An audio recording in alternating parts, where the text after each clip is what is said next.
So if you can take a look at your syllabus inside of your session 3 where we have our 226 2021 here. For today, we are going to be working with these items called advanced composition. And essentially what we'll be doing is doing these more advanced methods on top of our layers and our project things. And I want to show you a pretty solid example of why smart filters are useful, and that will work into your participation for today as well. For today's participation, if you take a look at your content and then folder for new files added by instructor, if you take a look at your participation assessments here, you'll go ahead and see that at session 3, we have our house and our birds that are associated with our house as well. And essentially what I want to be doing here today is showing you why smart filters are pretty useful and that they can be used in a different amount of ways. So if you want to go ahead and open up your Photopea as well, we can go to our main Photopea page, and then inside of your session 3, you'll see two items here, your bird JPEG and your house JPEG as well.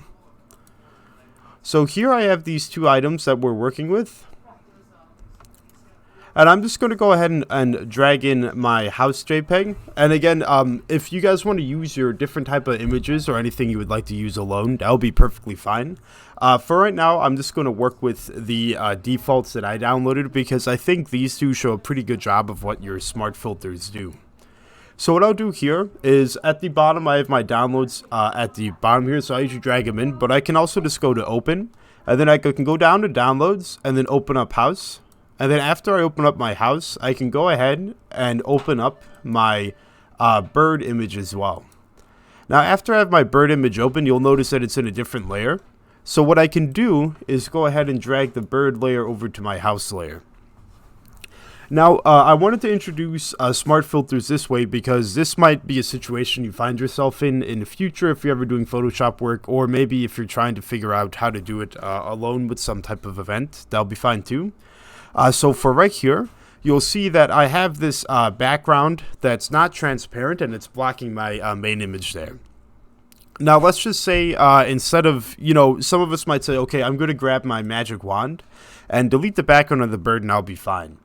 Let's just see here if we're given multiple layers of this. So let's just say that we have 3 different birds here. Let me just make sure I'm not missing any participants. Okay, I'm not. Awesome. So let's just say that I have 3 different birds here, and they all have these backgrounds, and they're kind of overlapping each other as well.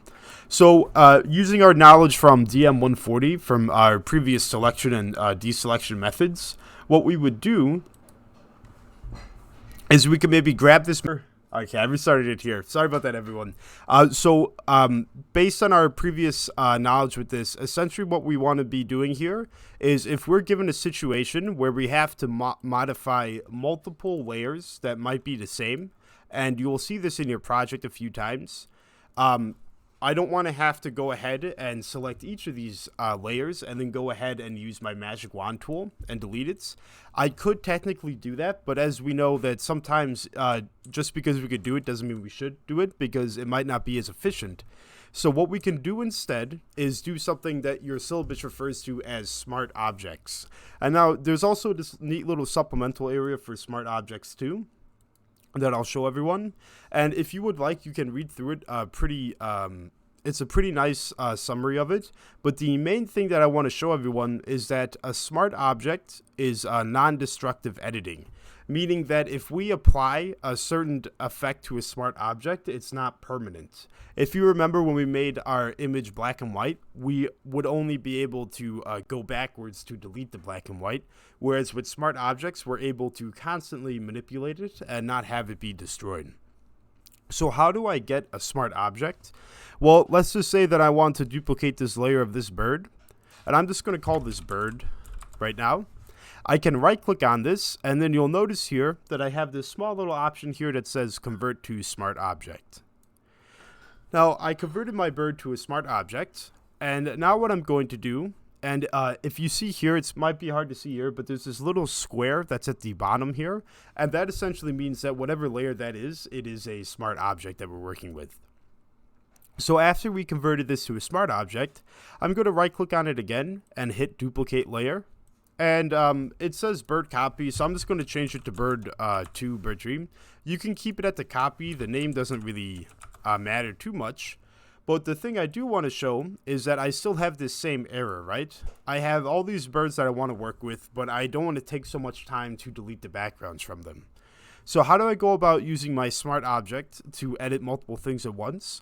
Well, if you'll notice that around my layer image here, there's kind of like a dotted line that surrounds the layer thumbnail. I'm going to go ahead and double click on that layer thumbnail, and you'll notice that it actually brings me to this PSD file that is the name of my layer. So I want to illustrate this a bit more.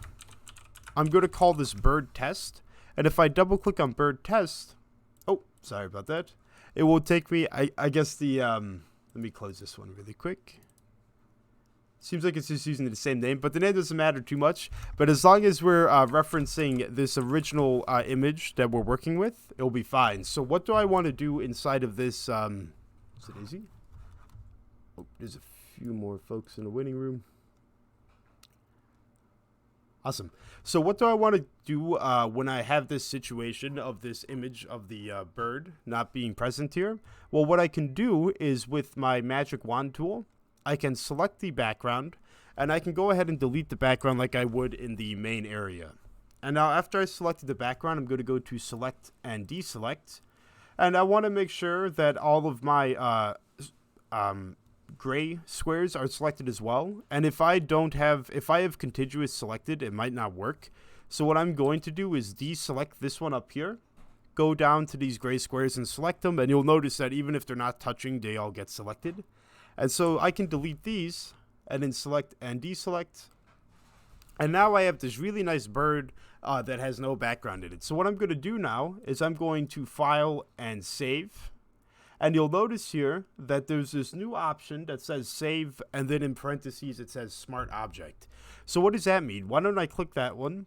And we see that we get this little notification when I save it that my smart object has been updated.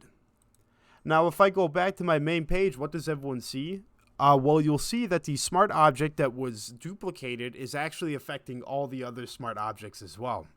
And this is a really cool trick because we're able to modify how this bird looks in certain ways that are very helpful. So if you're adding in something to maybe your capstone or maybe a certain type of image, and you'll see that you need to duplicate it a few times, you can use a smart object to do so. Now, what happens if I go ahead and try to edit this? What if I go to edit and then free transform? And then I go ahead and maybe make this a bit smaller and rotate it.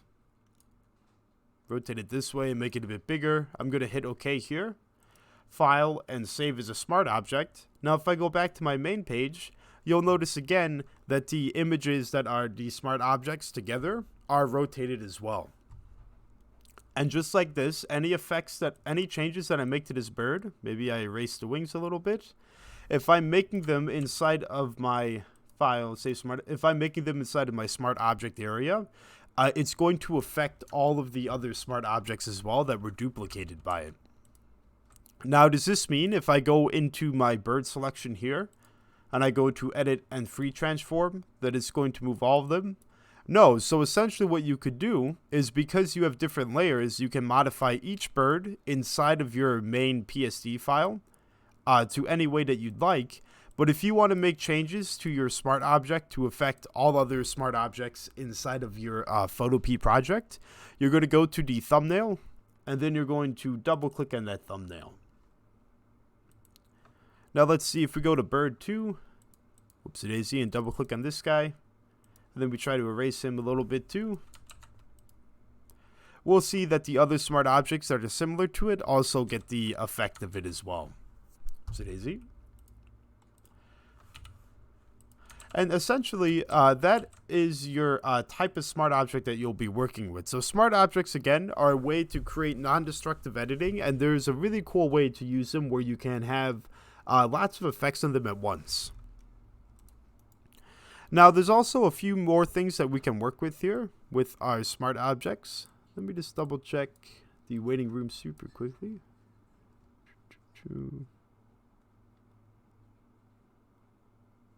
Yeah.